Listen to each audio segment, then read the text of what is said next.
அனைவருக்கும் இனிய மாலை வணக்கம். அய்யனாடார் ஜானகி அம்மாள் கல்லூரி தமிழ்துறை சார்பாக நிகழக்கூடிய நூல் வாசிப்பு முற்றம் நிகழ்வு 205. இன்றைய நிகழ்வில் நம்மிடையே அமெரிக்கன் கல்லூரியை சார்ந்த முனைவர் பட்ட ஆய்வாளர் காயத்ரி அவர்கள் வருகின்றிருக்கின்றார்கள். காயத்ரி எங்கள் கல்லூரியோடு கடந்த 2 ஆண்டுகளாக பயணித்துக் கொண்டிருக்கின்றார். கல்லூரியிலே நடைபெறக்கூடிய கருத்தரங்கம், கலை இலக்கிய விழா போட்டிகள் அனைத்திலும் பங்கு பெறக்கூடிய மாணவி. நான் அப்பொழுதெல்லாம் அவரை பார்ப்பேன். கலை இலக்கிய விழா போட்டிக்கு வந்த பொழுது முதலாக ஒரு சூழலியல் சார்ந்த நாவலை எடுத்துக்கொண்டு பேசினார். மிகவும் அற்புதமாக பேசினார். முதல் பரிசினை அவர் வென்று சென்றார். அந்த காயத்ரி தான் இன்னும் கூட மனதில் நிற்கிறது. அவர் திண்டுக்கல்லை சார்ந்தவர். தன்னுடைய முதுகலை பட்டப்படிப்பு இளம் ஆய்வியல் அறிஞர் காந்தி கிராமிய பல்கலைக்கழகத்திலே பயின்ற சிறப்பிற்குரியவர். முதுகலை பட்டப்படிப்பிலே தங்கப்பதக்கம் வென்ற சிறப்பிற்குரிய அறிவுசார் மாணவி. அவருக்கு கவிதை மேலும் மிகுந்த ஈர்ப்பு இருக்கிறது. கவிஞராகவும் அவர் தன்னை அடையாளப்படுத்தி இருக்கின்றார்.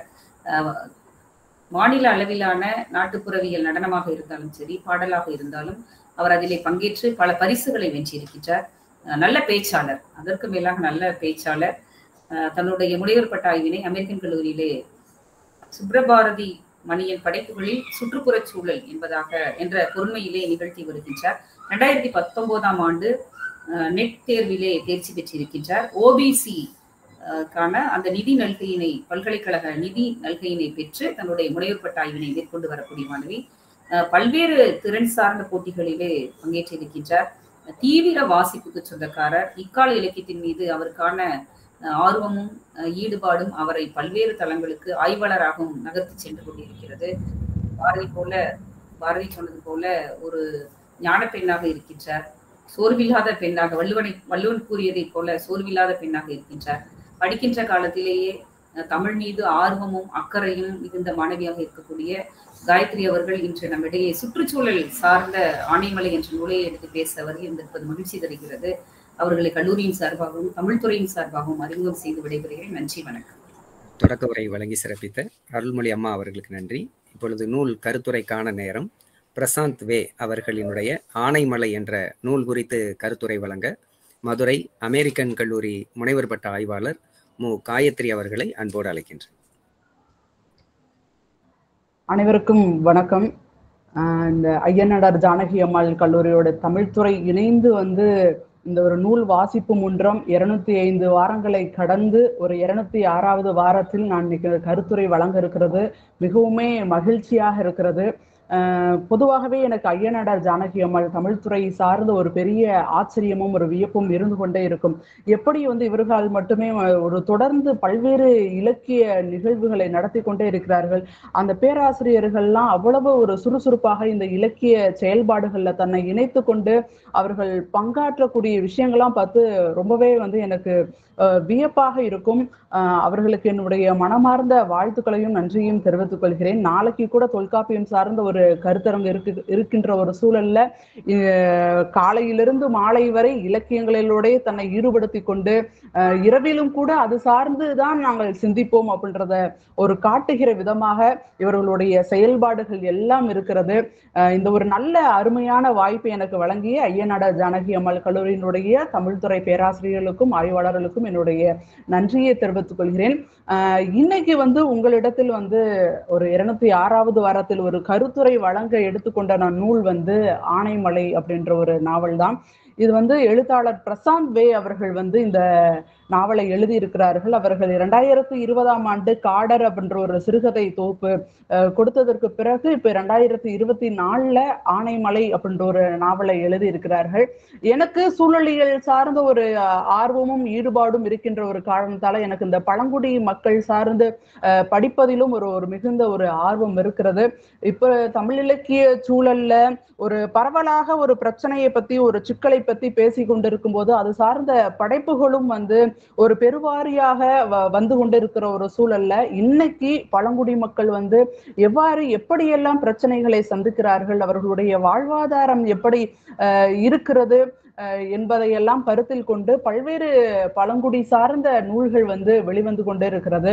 அந்த வகையில் பாத்தீங்கன்னா இவர்களுடைய வாழ்வாதாரம், இவர்களுடைய நம்பிக்கை, இவர்களுடைய தொன்மம் சார்ந்து நான் இதுவரை வந்து லட்சுமி சரவணகுமாருடைய கானகனாக இருக்கட்டும், நக்கீரனுடைய காடோடி இருக்கட்டும், சா பாலமுருகனுடைய சோழக தொட்டி இருக்கட்டும், ஜெயமோகனுடைய யானை டாக்டர் இருக்கும், அந்த வரிசை பட்டியல இன்னும் வந்து நிறையவே பழங்குடி மக்கள் சார்ந்து இப்ப பக்தவச்சல் பாரதி அவர்கள் கூட பழங்குடி மக்கள் சார்ந்து ஒரு பட்டியலை வந்து ஒரு நூல் வந்து வெளியிட்டிருக்கிறாங்க. அப்புறம் என்னுடைய ஆய்வுக்கு எடுத்துக்கொண்ட எழுத்தாளர் சுப்ரபாரதி மணியனும் மாயாறு அப்படின்ற ஒரு கவிதை தொகுப்பு எழுதியிருக்கிறாங்க. அதை தொடர்ந்து இந்திரன் அவர்களும் வந்து ஆதிவாசி கவிதை தொகுப்பு அப்படின்ற ஒரு நூலையும் வந்து வெளியிட்டிருக்கிறார்கள். அந்த வரிசையில வந்து நான் ஒரு ஆனைமலை பட்டியலையும் வந்து நான் இணைக்க வேண்டும். ஒரு முக்கியமான ஒரு நூலாக இந்த ஆனைமலை நூலை பார்க்கிறேன்.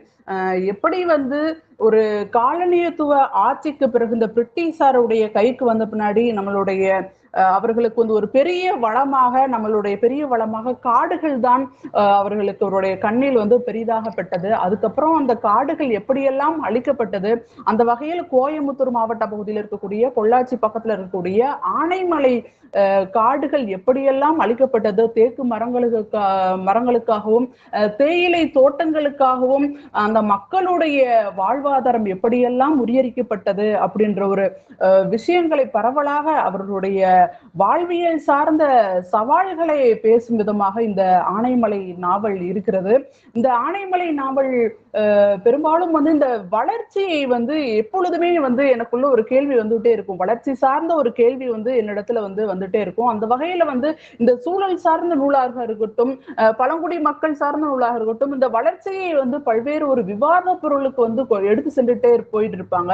அந்த வகையில வளர்ச்சி என்கிற பெயர், ஒரு முன்னேற்றம் என்கிற பெயரில் வந்து இன்னைக்கு வந்து பல்வேறு இடர்களை நாம் சந்தித்து கொண்டிருக்கிற சூழலில் பல மடங்கு வந்து அதற்கான இன்னல்களை பழங்குடி மக்கள் வந்து சந்திச்சுட்டு இருக்காங்க. இந்த வளர்ச்சி வந்து பழங்குடி மக்களுடைய இடத்திற்கு போய் அவர்களுடைய வாழிடம் வந்து பறிக்கப்பட்டு அவர்கள் வேறொரு இடத்திற்கு இடம்பெயர்ந்து போகிற ஒரு சூழல் வந்து இன்னைக்கு வந்துட்டு இருக்கு. நான் அடிக்கடி வந்து வந்தனா சிவாவுடைய உயிரோடு உலாவ நூலை வந்து அடிக்கடி வாசிப்பேன். அதுல சொல்லும் போது அவர்கள் வளர்ச்சி சார்ந்தும் இந்த வறுமை சார்ந்தும் பல்வேறு கேள்விகளை வச்சுட்டே இருப்பாங்க. நான் ஒவ்வொரு அரங்கத்திலும் உங்க சொல்லி உயிரோடு உலாவ வந்து வந்தனா சிவா அவர்கள் சொல்லக்கூடிய ஒரு அந்த விஷயம் எப்படி வந்து என்ன சொல்லுவாங்கன்னா, பழங்குடி மக்களுக்கு வந்து அங்க இருக்கக்கூடிய வெப்பமண்டல காடுகளும் அந்த காடுகளே அவர்களுடைய தேவைகளை வந்து பூர்த்தி செய்வதற்கு போதுமானது. அங்கு வந்து வளர்ச்சி என்ற பெயரில் வந்து ஒரு பன்னாட்டு நிறுவனங்களும் ஒரு தொழில்துறை நிர்வாகங்களும் அவர்களுடைய தலையீடுகளும் வந்து அந்த மக்களை சார்ந்து போகும்போதுதான் அவர்களுக்கு ஒரு மிகப்பெரிய வறுமையை தோற்றுவிக்கிறது அப்படின்ற ஒரு அவங்களோட சொல்லக்கூடிய அந்த கருத்தை வந்து எப்பொழுதுமே நான் உள்வாங்கி கொண்டிருப்பேன். அதே மாதிரிதான் இந்த ஆனைமலை நாவலுமே வந்து அது சார்ந்த ஒரு நகர்வை தான் எடுத்து போயிட்டே இருக்கு. அந்த வகையில பாத்தீங்கன்னா ஆனைமலையிலும் பாத்தீங்கன்னா இது சார்ந்த ஒரு நகர்வு, இந்த வளர்ச்சி சார்ந்த ஒரு நகர்வு. ஒரு ஆனைமலை வந்து ஒரு இந்திரா காந்தியோட அவங்க சொன்னபோது ஒரு இந்திரா காந்தி வனவிலங்கு சரணாலயத்துக்கு அப்புறம் வந்து அது ஒரு புலிகள் காப்பகமாக ஒரு மாறப்போகும்போது அந்த புலிகள் காப்பகம் வந்து அந்த காடுகளுக்கு வரப்போகுது அப்படின்னு இருக்கும்போது அந்த பழங்குடி மக்கள் எப்படியெல்லாம் விரட்டி அடிக்கப்படுகிறார்கள் அப்படின்றத வந்து ஒரு பெருவாரியாக ஒரு சொல்லக்கூடிய நாவலாக இருக்கிறது. புலிகள் காப்பகங்களுக்காண்டி அந்த மக்களுடைய ஒரு வாழ்வாதாரம் முற்றிலும் வந்து ஒரு பறிக்கப்படக்கூடிய சூழலை வந்து எழுத்தாளர் பிரசாந்த் வே அவர்கள் வந்து இந்த நாவல்ல சுட்டி காட்டியிருப்பாங்க.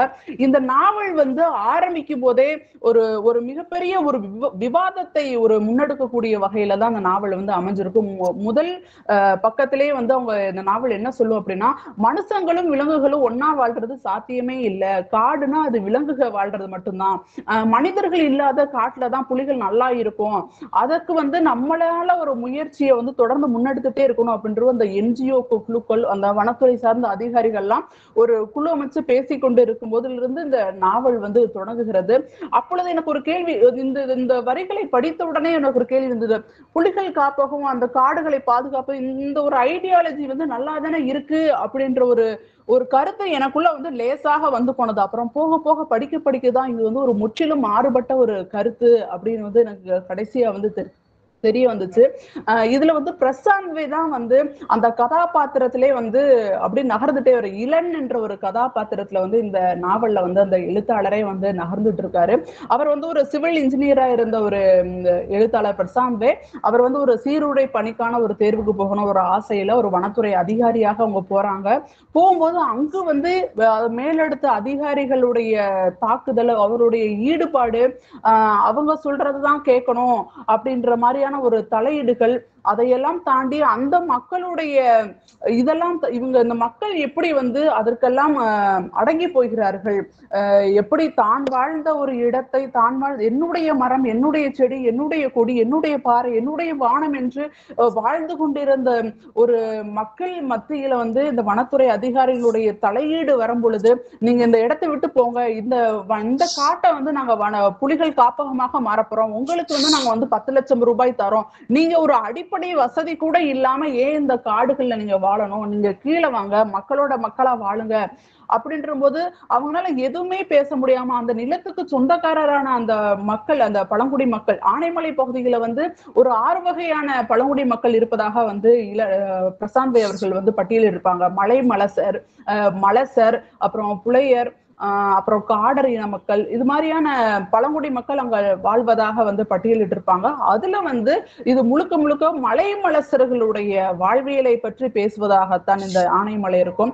இப்படி வந்து அதிகாரிகளுடைய தலையீடுகளால எதுவுமே பேச முடியாம தன்னுடைய சொந்த மண்ணுல எதுவுமே இல்ல, ஒரு நிர்கதியா நிக்கிற, தன்னுடைய குரல் வலை நெரிக்கப்பட்ட ஒரு சூழலா வந்து மக்கள் நிக்கிறத பார்க்கும்போது ரொம்பவே வந்து அது வருத்தமாக இருக்கும்.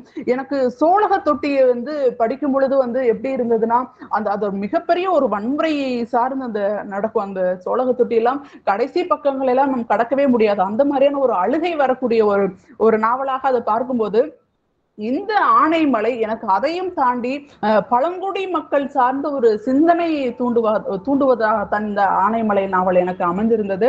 அப்படி பார்க்கும்போது பல்வேறு இந்த மலைமலசர்களுடைய வாழ்வியல்ல அவர்களுடைய நம்பிக்கை சார்ந்து, அவர்களுடைய சடங்குகள் சார்ந்து, அவர்களுடைய காட்டினுடைய அறிவு, நம்ம நினைக்கிறோம் பழங்குடி மக்களுக்கு என்ன தெரிய போகுது அப்படின்னு, நம்மை விட அந்த வனத்துறை அதிகாரிகள், வனச்சரகர்களை விட பல்வேறு வகையான ஒரு காட்டறிவை பெற்றிருக்கக்கூடியவர்கள் தான் பழங்குடி மக்கள். பல்வேறு கட்டங்கள்ல பாத்தீங்கன்னா அந்த மக்கள் தான், அந்த பழங்குடி மக்கள் தான் இந்த காடு சார்ந்த, காட்டுல எந்த இடத்துல என்ன இருக்கும் அப்படின்ற ஒரு வழிநடத்தலே அந்த வனத்துறை அதிகாரிகளுக்கு அந்த வழிநடத்தலவே எடுத்து செல்றது வந்து பழங்குடி மக்களாத்தான், மலைமலசர்களாகத்தான் இருக்கும். அந்த வகையில பாத்தீங்கன்னா நிறைய விஷயங்களை வந்து அவங்க வந்து பகிர்ந்திருப்பாங்க. அவங்க நம்பிக்கை சார்ந்த விஷயங்களாக இருக்கட்டும், அவங்களுடைய சடங்குகள் சார்ந்த விஷயங்களாக இருக்கட்டும், அவர்களுடைய சூழல் அறமெல்லாம் எப்படி இருந்தது அப்படின்றத இந்த நாவல் வந்து நிறைய விஷயத்துல வந்து பல்வேறு விஷயங்களை வந்து இந்த பகிர்ந்து இருக்கக்கூடிய ஒரு முக்கியமான நாவலாகத்தான் நான் யானைமலையை பார்க்கிறேன்.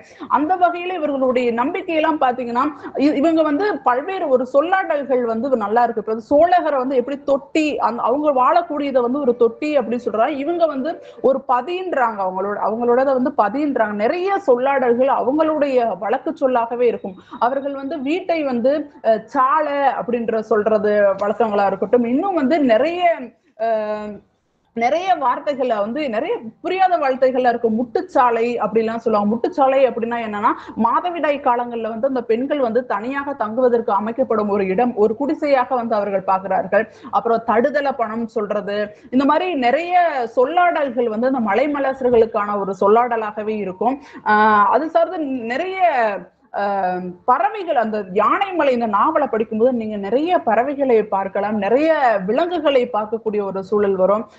நிறைய அவங்களுடைய ஒரு பயணிக்கக்கூடிய சூழல் வந்து நமக்கு வந்து கிடைக்கும். கடைசியில இந்த மக்கள் வந்து அந்த மலையை விட்டு கீழே இறங்க போகும்போது நாமளும் வந்து அந்த இடத்தை விட்டு இடம்பெயர்வதாகவே நம்ம வந்து அந்த மனசுல வந்து ஒரு எண்ணம் தோன்றும். அந்த வகையில இந்த யானைமலை நாவல் அமைஞ்சிருக்கு.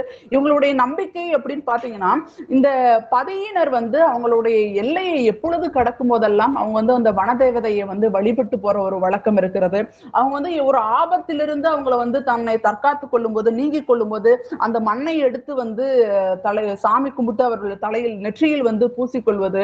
அப்புறம் பாத்தீங்கன்னா காகம் வந்து கூடு கட்டுவதை வைத்து இன்றைய வருடம் பருவமழை எப்படி இருக்கும் அப்படின்ற சிந்திக்கக்கூடிய ஒரு இதெல்லாம் இருக்கும். காகம் வந்து மரத்தினுடைய நுனிக்கிளையில வந்து கூடு கட்டுச்சுன்னா இப்போ வந்து வறட்சி வரப்போகுது அப்படின்ற ஒரு அறிவு. அது வந்து காகம் வந்து மரத்தினுடைய உட்புறத்தில் வந்து கூடு கட்டினால் இந்த பருவமழை வந்து நல்ல பெய்யும் அப்படின்ற ஒரு நம்பிக்கையெல்லாம் இருக்கு. இவங்களுக்கு வந்து ஒரு மழை பொய்த்து போகக்கூடிய ஒரு சூழல்லாம் ஒரு தேர்மலைன்னு இருக்கும். அந்த தேர்மலையில போய் அந்த அம்மனை வழிபட்டு வந்தா மழை பெய்யும் அப்படின்ற ஒரு நம்பிக்கை உங்கள்கிட்ட இருக்கு. அப்புறம் பாத்தீங்கன்னா கன்னிமாராத்தைக்கு மிகப்பெரிய அளவுல வந்து ஆனைமலைகளை தேக்கு மரங்களுக்காக அந்த மலையே வந்து நிறைய சூறையாடப்பட்டிருக்கும். அதுல வந்து கன்னிமாராத்தைக்குன்னு வந்து இந்த பதியினர் வந்து சொல்லுவாங்க. கன்னிமாராத்தைக்குன்னு ஒரு 400 வருட கால ஒரு பழமை வாய்ந்த ஒரு மரமாக அது இருக்கும். அதை வந்து வெட்டாமல் இது வந்து ஒரு தெய்வமாக வழிபடுது. இந்த கன்னிமாரா மரத்தை வந்து சுற்றி வந்து விளக்கு போட்டால் கல்யாணமாகாத பெண்ணுக்கு வந்து அவர்கள் நினைத்த மாதிரியான ஒரு கணவன் அமைவார்கள் அப்படின்ற ஒரு நம்பிக்கையெல்லாம் இந்த மக்களிடத்தில் வந்து இருக்கு.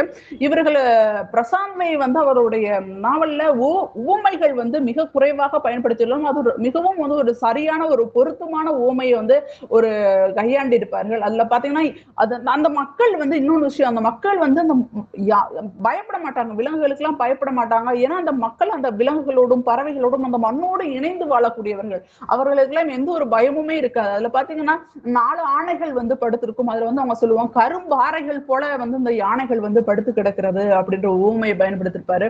அப்புறம் வந்து நிறைய மரக்கட்டைகள் வந்து வெட்டப்பட ஒரு சூழல்ல வந்து அந்த மரக்கட்டைகள் எல்லாம் பிணங்கள் போல வந்து கிடக்குது அப்படின்ற ஒரு ஊமையை வந்து நல்லா பயன்படுத்தியிருப்பாங்க. இவர்களுடைய காட்டறிவு, நான் சொன்னேன்ல, இவர்களுடைய காட்டினுடைய அறிவு வந்து எப்படி இருக்குன்னு பாத்தீங்கன்னா, இந்த காட்டு தீ பரவக்கூடிய ஒரு சூழல்லாம் இவங்க வந்து ஒரு காட்டு தீ நமக்கு தெரியும் வேகமா வந்து பரவக்கூடிய ஒரு சூழல்ல இருக்கும். அப்படி இருக்கும்போது அங்க இருக்க புட்கள் அந்த பழங்குடி மக்கள் காலால மிதிச்சு மண்ணோடு மண்ணாக அதை சிதைத்து விட்டு போகும்போது அவ்வளவு சீக்கிரமாக வந்து அந்த காட்டு தீ பரவாது அப்படின்ற ஒரு அறிவு அவர்களுக்கு இருக்கிறது. அப்புறம் அட்டை வந்து கடித்தால் அங்க இருக்க கூவன் கிழங்கை நிறைய கிழங்கு வகைகளை வந்து இவங்க பயன்படுத்தியிருப்பாங்க. அதுல வந்து அந்த அட்டை கடிக்கு வந்து கூவன் கிழங்கை வந்து பயன்படுத்தினால் அது அந்த அட்டை கடிச்ச உடனேயும் அதை எடுத்து நம்ம அரைச்சு காலில் போட்டா அது சரியாயிரும் அப்படின்றாங்க. அப்புறம் காட்டு துவை, என்னென்ன பழங்கள் வந்து சாப்பிடலாம், எது சாப்பிடுவதற்கு உகந்தது எது சாப்பிடுவதற்கு உகந்தது இல்லை அப்படின்ற அறிவும் வந்து இந்த பழங்குடி மக்களுக்கு இருக்கு. இன்னைக்கெல்லாம் பாத்தீங்கன்னா வனவிலங்குகள் எல்லாம் நம்மளுடைய இருப்பிடத்திற்கு வருது அப்படின்னு நிறைய ஊடகங்கள்ல வந்து செய்தி எல்லாம் நம்ம பார்த்துக்கிட்டு இருக்கோம். ஆனா வந்து அந்த விலங்குகளோட வாழிடத்துலதான் நம்ம வந்து ஒரு பெரிய பெரிய அத்தியாவசிய தேவைகளுக்கும் மீறி பெரிய பெரிய மாளிகை இதெல்லாம் வந்து கட்டி கொண்டிருக்கிறோம். பெரிய இயற்கை சீற்றங்கள் வருவதற்கு காரணமாகவே அதுதான் இருக்கு. ஆறுகளையும் குளங்களையும் நம்ம வந்து ஆக்கிரமித்து கொண்டு வெள்ள நீர் வந்து வீட்டுக்குள்ள வருது அப்படின்னு வந்து நம்ம சொல்லிக்கிட்டு இருக்கோம். அந்த வகையில பாத்தீங்கன்னா இந்த யானைகள் வலசை போற இடத்துலயும் அந்த அவர்களுடைய வாழிட தடங்கள்லயும் நம்ம எல்லாமே ஆக்கிரமிச்ச சூழல்ல தான் அந்த யானைகள் எல்லாமே நம்மளுடைய ஊருக்குள்ள வந்து அது வந்து நம்மளை அச்சுறுத்துகிறதே தவிர யானைகளுக்கு வந்து அவர்களுடைய வாழிடத்துக்கு வர வேண்டும் அவசியமே கிடையாது. அவர்களுக்கு காடுகளிலே எல்லா தேவைகளுமே இருக்கு. அதுல பாத்தீங்கன்னா இங்க இந்த அரசாங்கம் வந்து பழங்குடி மக்கள் வந்து பல்வேறு தடைகளை வந்து அவங்க வந்து கொடுக்குறாங்க, பல்வேறு சட்டங்கள் கொண்டு வராங்க. காடுகளை வந்து நீங்க குறிப்பிட்ட அளவுதான் ஒரே இடத்துலதான் நீங்க வசிக்கணும் அப்படின்லாம் சொல்லுவாங்க. ஆனா வந்து பழங்குடி மக்கள் அப்படி இருக்க மாட்டாங்க. எங்கெங்க உணவு கிடைக்குதோ அங்கங்க வந்து இடம்பெயர்ந்து போற ஒரு சூழல் இருக்கு. ஒரு இடத்துல 6 மாசம் வாழ்ந்தாங்கன்னா இன்னொரு இடத்துல வந்து ஒரு வருடம், இந்த மாதிரி நீரும் உணவும் வந்து எங்க இருக்கிறதோ அந்த பருவமழைக்கு ஏற்ற மாதிரி அவர்கள் வந்து இடம்பெயர்ந்தே போவாங்க. அந்த வகையில் இவங்களை வந்து மூங்கில எல்லாம் வெட்டக்கூடாது அப்படின்லாம் வந்து சொல்லியிருப்பாங்க. இந்த மூங்கில் வெட்டாமல் இருப்பதற்கும் யானைகள் வந்து ஊருக்குள்ள வருவதற்கும் ஒரு தொடர்பு இருக்கிறது. என்ன பாத்தீங்கன்னா மூங்கில் வந்து 40 வருடங்களுக்கு ஒரு முறை வந்து அது பூ பூக்கும். அப்புறம் வந்து அது அரிசி கொடுக்கும், மூங்கில் அரிசி கொடுத்துட்டு அது வந்து காஞ்சு போயிடும். இதை வந்து பழங்குடி மக்கள் பார்த்துட்டாங்கன்னா இதை வந்து அதை வந்து வெட்டி விடுவாங்க. அது வெட்டி விடும்போது திரும்ப வந்து அந்த ஒரு குருத்து வந்து ஒரு மலைக்கு வந்து ஒரு குருத்து தலைக்கும். அந்த குருத்தே வந்து யானைகளுக்கு வந்து அது போதுமானதாக இருக்கும். ஆனா அந்த மூங்கில் வெட்ட வந்து தடை செய்யப்பட்ட பிறகு அந்த ஒரு சுழற்சி இல்லாமல் போகும்போது யானைகள் வந்து உணவுக்காக அது நம்மை நோக்கி வரக்கூடிய மனிதர்கள் வசிக்கக்கூடிய இடத்திற்கு வரக்கூடிய ஒரு சூழல் வந்து அங்க உருவாகுது. அப்புறம் பாத்தீங்கன்னா இவங்களுடைய சடங்கு சார்ந்ததெல்லாம் பார்க்கும்போது பாத்தீங்கன்னா இவங்களுடைய திருமண சடங்கெல்லாம் வந்து பதிவு பண்ணும் போது பாத்தீங்கன்னா ஆணும் பெண்ணும் வந்து திருமணம் முடிக்க போறாங்க அப்படின்னா 3 மாதம் வந்து ஒரு பெண் வீட்லயும் 3 மாதம் ஆண் வீட்ல, அதாவது ஆணும் பெண்ணும் மாறி மாறி அவங்களுடைய சாலையில போய் வசிக்கிறது. ஆண் வந்து பெண் வீட்டுல வந்து வசிக்கிறது, பெண் வந்து ஆண் வீட்டுல வந்து வசிக்கிறது. அவங்களுக்கு பிடிச்சா வாழலாம், பிடிக்கலைன்னா வந்து அது ஒரு திருமணத்துக்கு வரை வந்து கொண்டு போகக்கூடிய ஒரு அவசியம் இல்லை. அப்புறம் இன்னும் வந்து பழங்குடி மக்கள் இன்னும் பாத்தீங்கன்னா பெண் தான் அவளுடைய திருமணம் யாருடன் சேர்ந்து வாழ வேண்டும் என்ற ஒரு சுதந்திரத்தை பழங்குடியின மக்களத்துல வந்து நம்ம வந்து பார்க்க முடிகிறது. அப்புறம் பாத்தீங்கன்னா இவர்களுடைய இறப்பு சடங்கு அப்படின்னு பாத்தீங்கன்னா அவங்க வந்து இறந்த உடலை வந்து செடி கொடி இதெல்லாம் போட்டு ஒரு பாறையின் மீது அப்படியே மூடிட்டு போயிடுறாங்க. ஒரு பெரிய பெரிய செடிகளையும் கொடிகளையும் கல்லு கட்டையெல்லாம் வச்சு மூடிட்டு போயிடுறாங்க. இது வந்து அவர்களுடைய மரபான ஒன்றாக இருக்கிறது.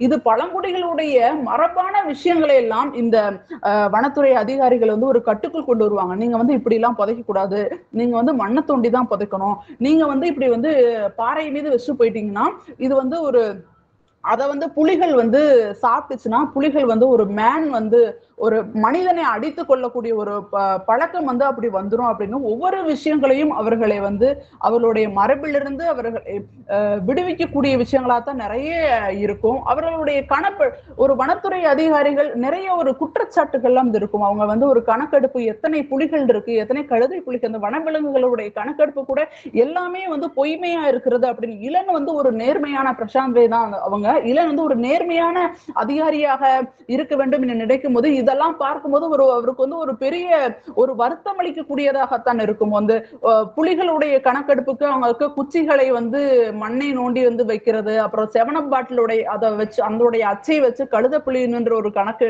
காட்டுவது, இது போன்றதெல்லாம் இருக்கு. இவர்கள் உணவு பாத்தீங்கன்னா எல்லாமே அவர்களுக்கு வந்து அந்த கிழங்கும் ஓடை நீரும் இருந்தால் மட்டுமே போதுவானது.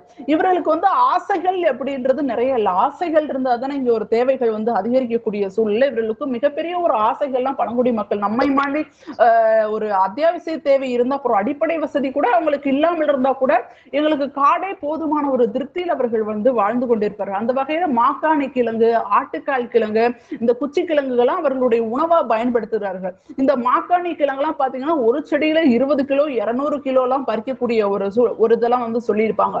இதுல வந்து 19ஆம் இந்த நாவல்ல வந்து பிரசன்ட்டையும் வந்து பேசுவாங்க, பாஸ்டையும் வந்து பேசுவாங்க. இதுல வந்து ஒரு பிரசன்ட் நிகழ்காலத்தை பேசி முடிச்சோடனே பாஸ்ட் அவங்க போகும்போது 19ஆம் நூற்றாண்டுக்கு போகும்போது இந்த யானைமலை காடுகள் பிரிட்டிஷாருடைய கைகள்ல விட்டு எப்படி வந்து அப்படி கட்டாந்திரையாக ஒரு சுரண்டப்பட்ட சூழலை எல்லாம் சொல்லுவாங்க. வில்லியம் என்ற ஒரு அதிகாரி வரும்போது எப்படியெல்லாம் அந்த மக்களையும் அங்க இருக்க விலங்குகளை வேட்டையாடுதல், அந்த காடுகளை அடியோடு வெட்டி அந்த யானைமலை பழங்குடி மக்கள் அவங்க தான் நினைப்பாங்க இந்த ஒரு சூரிய ஒளி புக முடியாத அளவு வந்து அந்த காடுகள் இருந்த சூழல்ல இந்த தேக்கு மரங்கள்லாம் வெட்டப்படும் போது அந்த வெயில் கதிர் வந்து எப்படி விழுகுது அப்படிலாம் வந்து அந்த மக்கள் வந்து யோசிப்பாங்க. அது மாதிரி பாத்தீங்கன்னா வில்லியமுடைய காலகட்ட பிரியில அந்த காடுகள் எப்படியெல்லாம் வந்து நாசமாக்கப்பட்டது. அதற்கப்புறம் வந்து கியூகோ வுட் அப்புறம் அவருடைய வருகை வரும் பொழுது அது எப்படி வந்து இந்த யானைமலை காடுகள் கொஞ்சம் கொஞ்சமாக அவர் வந்து கியூகோ வுட் வரும்போது அவர் காப்பிங் முறை அப்படின்ற ஒரு முறையை வந்து கையாளுவார். அதாவது தேக்கு மரத்தை வந்து அடியோடு வெட்டாமல் ஒரு அடி வைத்து விட்டு வெட்டினால் அது மீண்டும் தடையும். அப்புறம் ஒரு மரத்தை வெட்டினால் ஒரு 4 மரத்தை வந்து வைக்க வேண்டும். அப்புறம் வந்து ஒரு இருக்கும். இன்னும் வந்து யானைமலை பகுதியில வந்து கியூகோ வுட்டுடைய கல்லறை வந்து இருக்கும். அந்த இடத்துல அவருடைய உயிர் எழுதி வச்சுதான் வந்து இறந்திருப்பாங்க கியூகோ வுட். இந்த மாதிரி நான் இறந்த பின்னும் நான் இங்கதான் இருக்கும், என்னை காண வேண்டும் என்றால் என்னை சுற்றி பாருங்கள் அப்படின்னு வந்து அவர் கல்லறையில வந்து எழுதப்பட்டிருப்பதாக வந்து அவர்கள் கூறியிருப்பார்கள்.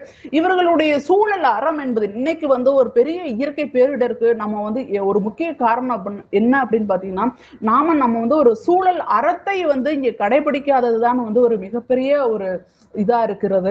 இவர்கள் பழங்குடி மக்கள் ஆனா சூழல் அறத்தை வந்து அவர்கள் கடைபிடிக்கக்கூடியவர்களாக இருக்கிறார்கள்.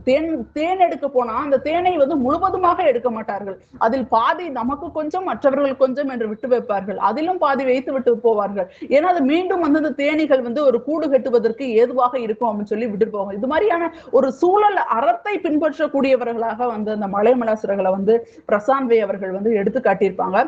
இன்னும் பாத்தீங்கன்னா இந்த பிரிட்டிஷ்காரர்களுக்கு இந்த யானைமலை வந்து அவர்களுடைய பார்வையில் எப்படித்தான் தெரிந்தது என்றால் அது வந்து ஒரு வளம் கொளிக்கும் ஒரு ஆனைமலையாகவும் ஒரு ஒரு ஒரு புதையலாகவும் அங்க இருக்கக்கூடிய மரங்களை வந்து ஒரு விறகாகவும் ஒரு பலகையாகவும் தான் அவர்களுக்கு வந்து ஒரு காட்சி அளிச்சிருக்கு. இதுல வந்து பழங்குடி மக்கள் இவர்களுடைய எல்லா வேலைகளுக்கும் உதவியாக இருந்தவர்கள் அங்க இருக்கக்கூடிய பழங்குடி மக்கள் தான். இங்க வந்து யானை வேட்டை நடந்தாலும் புலி வேட்டை நடந்தாலும் யாருதான் வந்து ஒரு குற்றவாளியாக ஆவார்கள் என்றால் அந்த பழங்குடி மக்கள் தான் அங்க வந்து ஒரு குற்றவாளியாக ஆகி நிற்கக்கூடிய ஒரு சூழல் வந்து இருக்கும். இதுல பாத்தீங்கன்னா அந்த மலை உச்சியில வந்து இந்த வெட்டப்பட்ட மரங்கள் எல்லாம் கொண்டு வர முடியாது. யானைகள் மூலமாக வந்து மலை உச்சியிலிருந்து அந்த வெட்டப்பட்ட மரங்கள் எல்லாம் போடும்போது ஒரு ஊமை அழகா வந்து கையாண்டிருப்பாங்க பிரசாந்த். அதாவது அருவியில மலை உச்சியில் இருக்கும் அருவியில தண்ணீர் கொட்டுவது போல இந்த மரங்கள் வந்து கொட்டி கொண்டிருக்கிறது அப்படின்னு சொல்லுவாங்க. முதல்ல பழங்குடி மக்கள் இந்த மரம் வெட்டுவது வந்து அவர்களுக்கு ஒரு செய்தியாகத்தான் இருந்தது. அது போக போக அது வந்து ஒரு பெரிய ஒரு அச்சமாக அவர்களுக்கு வந்து ஏற்பட்டது.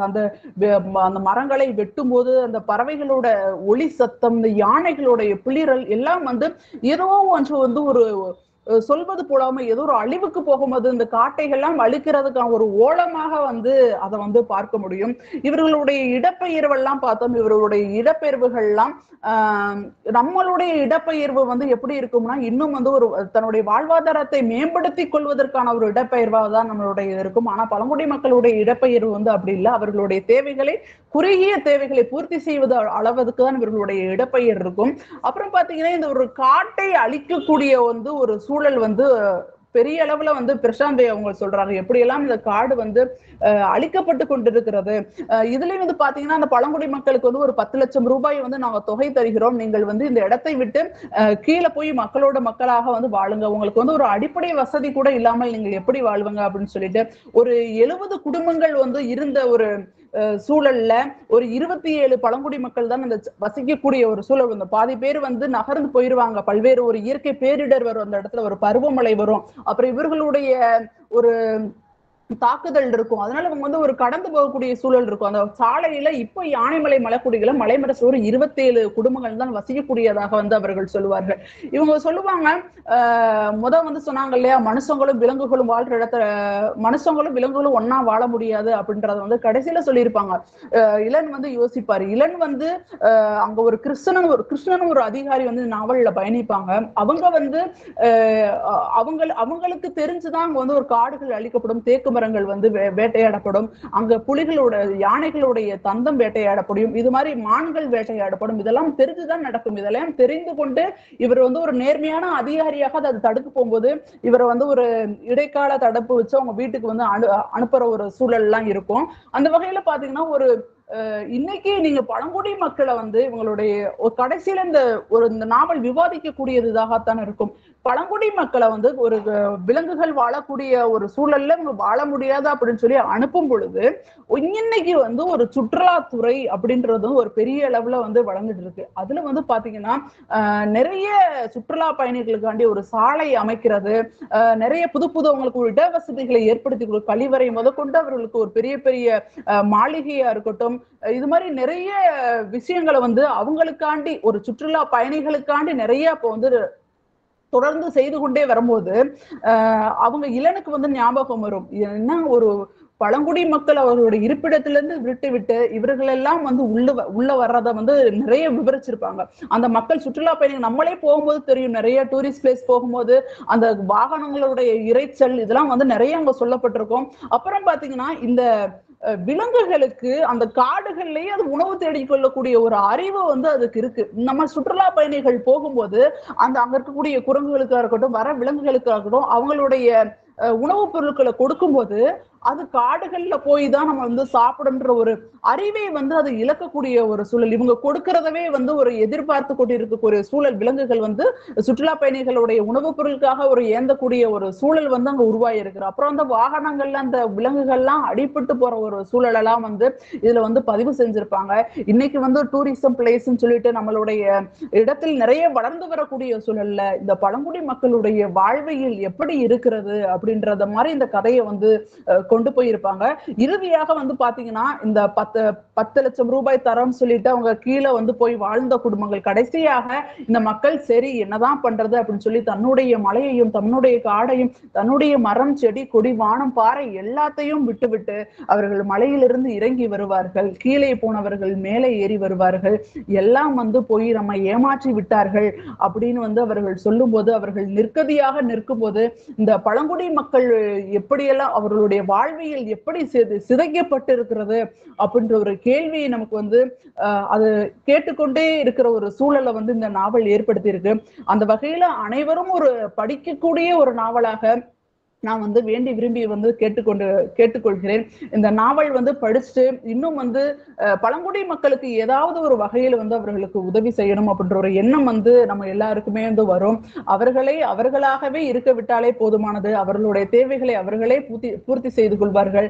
இங்க வளர்ச்சி வந்து அந்த மக்களுக்கான வளர்ச்சியாக இருக்கணுமே தவிர அந்த வளர்ச்சி வந்து அவர்களுக்கு ஒரு வறுமையை ஏற்படுத்தி தரக்கூடாது அப்படின்னு சொல்லி இந்த ஒரு நல்ல வாய்ப்பினை எனக்கு ஏற்படுத்தி கொடுத்த ஐயனார் ஜானகி அம்மாள் கல்லூரியினுடைய தமிழ்துறைக்கும் பேராசிரியர்களுக்கும் அனைவருக்கும் என்னுடைய நன்றியை தெரிவித்துக் கொள்கிறேன். இந்த இணைப்பில் இணைந்து கொண்டு இதுவரை என்னுடைய கருத்துரையை கேட்டுக்கொண்டிருந்த அனைவருக்கும் என்னுடைய வணக்கத்தையும் நன்றியும் தெரிவித்துக் கொள்கிறேன். நன்றி. நன்றி. ஒரு சிறப்பான ஒரு ஆய்வுரை. சூழலியல் சார்ந்த வாசிப்பு கவனம் பெற்று வருகின்ற சூழலில் நல்லதொரு சூழலியல் நாவலை தேர்வு செய்து சூழலியல் ஆய்வாளராக இருப்பதால் அவருக்கே உரிய அந்த பார்வையில் மிக அழகாக எடுத்து அந்த நூலை குறித்து பேசினார்கள். உண்மையில் சூழலியல் என்பது இன்று ஒரு காத்திரமான உண்மையாக வெளிப்படுத்தப்பட்டு கொண்டிருக்கின்றது. இயற்கையிலிருந்து பழங்குடிகளை பிரிக்கவே முடியாது.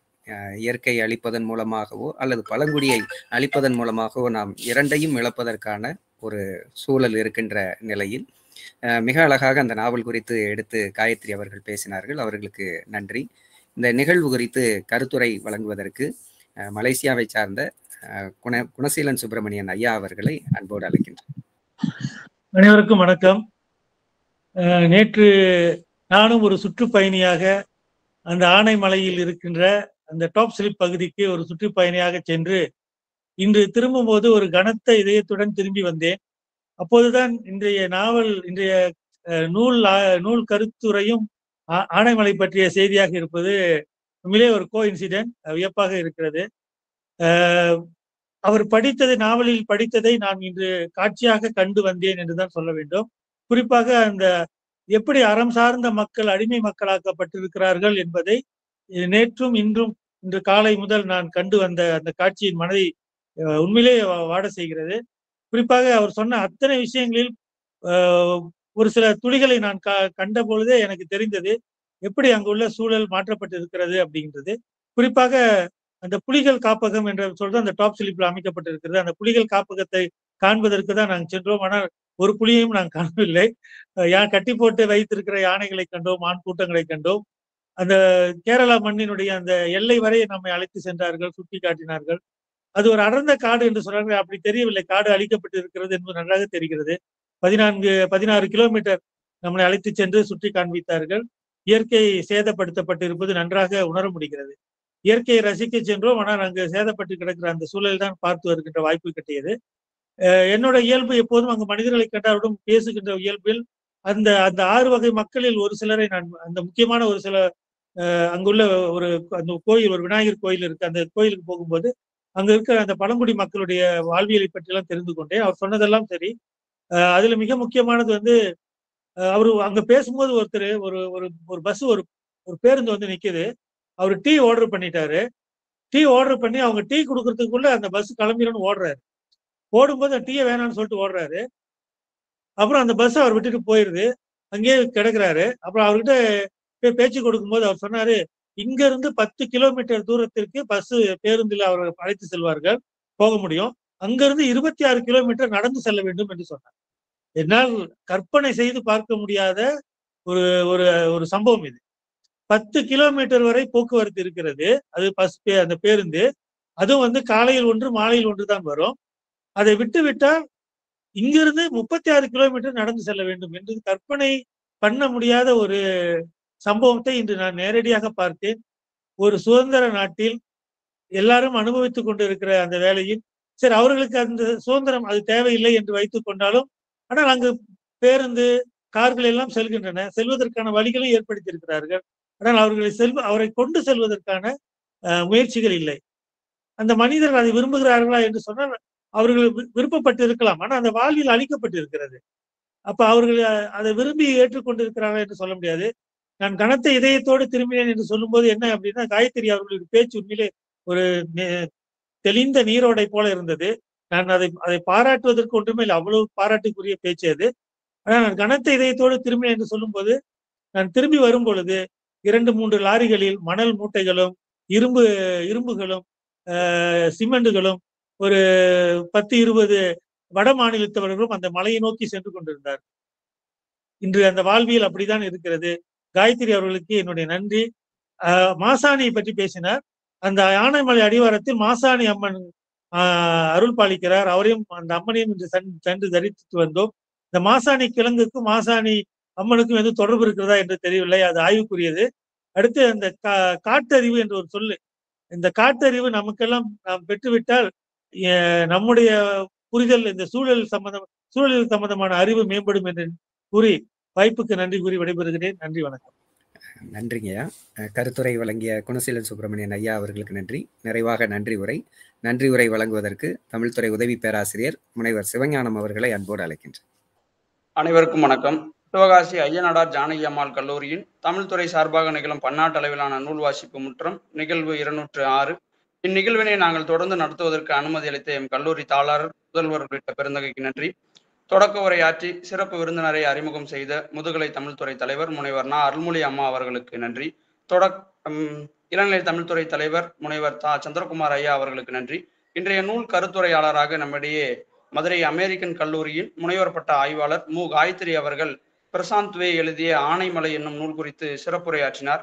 2024ஆம் ஆண்டு வெளியான நாவல் பழங்குடி மக்களின் வாழ்வியலை பற்றி பேசும் நூல்களையும் நூல் ஆசிரியர்களையும் எடுத்து கூறியமை, சமகால சூழ்நிலையில் பழங்குடி வாழ் மக்களின் பிரச்சனைகளை கதைக்களமாக கொண்டமை, வளர்ச்சி முன்னேற்றம் சார்ந்த நகர்வுகள் எப்பொழுதுமே பழங்குடி மக்களிடத்தில் சிக்கலை ஏற்படுத்தும் என்றமை, காடுகள் தான் பழங்குடி வாழ் மக்களின் வாழ்வாதாரம் என்று எடுத்து கூறியமை, இளன் என்ற கதாபாத்திரத்தில் நூலாசிரியரே நாவலை நகர்த்தும் போக்கு, இன்ஜினியராக வேலை பார்க்கும் சூழலில் சந்திக்கும் பிரச்சனைகள், 6 வகையான பழங்குடியினர் வாழும் இடம், நம்பிக்கைகள், சடங்குகள், சூழலியல் சார் அறங்கள் பற்றி எடுத்துரைத்தமை, சால, முட்டுசால, தருதல பணம் போன்ற மலைவாழ் மக்களுக்கே உரிய சொல்லாடல்கள், வனதேவதையை வணங்குதல், மண்ணை எடுத்து நெற்றியில் வைத்தல், காக்கை கூடு கட்டும் நிலையினை வைத்து மழை பெய்யும் சூழலை கணிக்கும் முறை, கன்னிமாரா மரத்தை தெய்வமாக வணங்கும் போக்கு, சரியான இடங்களில் மட்டுமே நூலாசிரியர் உவமைகளை பயன்படுத்தியமை, காட்டுத்தீ பரவாமல் தடுக்கும் முறைமை, உண்ணும் பழங்களையும் உண்ணக்கூடாத பழங்களையும் நன்கு அறிந்தவர்களாக இருந்தமை, வனத்துறை சார்ந்த சட்டங்கள், வளங்களை சார்ந்து இடம்பெறும் பழங்குடியினர், திருமணம், இறப்பு போன்ற சடங்குகள் குறித்த மரபுகள், மாசாணி கிழங்கு பற்றிய செய்திகள், சமகாலத்தையும் இணைத்து பேசும் தன்மை, வில்லியம் காலகட்டத்தில் காடுகளின் அழிவுத்தன்மை, தேக்கு மரத்தை எவ்வாறு வெட்ட வேண்டும் என்று எடுத்து கூறியமை, பிரிட்டிஷ்காரர்களின் பார்வையில் செல்வ செழிப்பாக பார்க்கப்பட்ட ஆனைமலை, காடுகள் அழிக்கப்படும் நிலையினை ஆசிரியர் எடுத்து கூறும் பாங்கு, விலங்குகள் வேட்டையாடுவதை தடுக்கும் அதிகாரியாக இளன் வலம் வருதல், உணவு தேடுதலை மறக்கும் நிலைக்கு விலங்குகள் உள்ளானமை, வளர்ச்சி எப்போதும் வறுமையை நோக்கிய பயணமாக இருக்கக்கூடாது என்றமை, சூழலில் அறத்தை நாம் கடைபிடிக்க தவறிய இடத்தை சுட்டிக்காட்டியமை என்றெல்லாம் குறித்து ஆய்வாளருக்கே உரிய பாணியில் எண்ணற்ற நூல்களை தொட்டு காட்டியும் ஆனைமலை நாவலின் சாராம்சத்தை தெளிவாக எடுத்துரைத்தும் உரையாற்றிய ஆய்வாளர் காயத்ரி அவர்களுக்கு நன்றிகள். இன்றைய நிகழ்வு குறித்து கருத்துரை வழங்கிய மலேசியாவை சார்ந்த குணசீலன் சுப்பிரமணியன் ஐயா அவர்களுக்கு நன்றி. தொடர்ந்து நூல் வாசிப்பு முன்ற நிகழ்ச்சியில் பயணிக்கின்ற மலேசியாவை சேர்ந்த முனைவர் அருணாதன், திரு மேகவர்ணன் ஜெகதீசன், சிங்கப்பூரை சேர்ந்த முனைவர் ரத்தினை வெங்கடேசன், திரு கோவிந்தராஜன், திரு சவுந்தரபாண்டியன், திரு ஆறுமுகசாமி, திரு ராமசாமி ஐயா போன்றோருக்கும் நன்றிகள். இந்நிகழ்வில் இணைந்துள்ள உள்நாடு மற்றும் வெளிநாடு வாழ் தமிழ் ஆர்வலர்கள், பேராசிரியர்கள், ஆய்வு மாணவர்கள் உள்ளிட்ட அனைவருக்கும் நன்றிகள். புத்தகம் என்பது நம் ஆன்மாவின் கண்ணாடி என்னும் சிந்தனையோடு மீண்டும் அடுத்த நூல் வாசிப்பு முற்றத்தில் நல்லதொரு நூலோடு சந்திப்போம். நன்றி, வணக்கம்.